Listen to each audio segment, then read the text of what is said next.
আসসালামু আলাইকুম। আমরা এখন জুমার নামাজ পড়তে মসজিদে যেতেছি। তো যেতে যেতে আপনাদেরকে দেখাই আসলে মসজিদে যাওয়ার রাস্তাটা কত সুন্দর। এই যে সামনে মসজিদ দেখছেন, মসজিদের মিনারটা দেখা যাইতেছে। তো মানুষজন হাইটে হাইটে যেতেছে, কেউ সাইকেল নিয়ে যাইতেছে। ঠিক আছে, আর একটু সামনে গেলে আপনার মসজিদের ভিতরটা দেখাবো আসলে কত সুন্দর একটা ইয়া। এই দেখেন অনেকে গাড়ি নিয়ে যাইতেছে, আর পাশে হচ্ছে একটা পার্ক। এই সুন্দর একটা পার্কের মধ্যে মানুষে ঘুরতে আসে বিকেলবেলা। এখানে পার্কটা কত সুন্দর দেখা যাইতেছে। অনেক লোক গাড়ি নিয়ে যাইতেছে মসজিদে নামাজ পড়ার জন্য। আমরা মসজিদের কাছাকাছি চলে আসছি, দেখছেন একদম কাছাকাছি চলে আসছে মসজিদের। এখন একটু এখনের মধ্যে আমরা ভিতরে ঢুকে যাবো আর কি।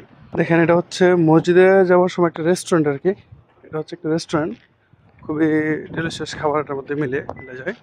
আর এই যে মসজিদে আমরা কি দেখেন, গাছের চিপা দিয়ে আমরা মসজিদের ভিতরে ঢুকতেছি আর কি, যদিও গেট আছে।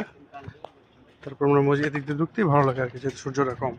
মসজিদে চলে আসছি আমরা। তো এখন বাই, আল্লাহ হাফেজ, আসসালামু আলাইকুম।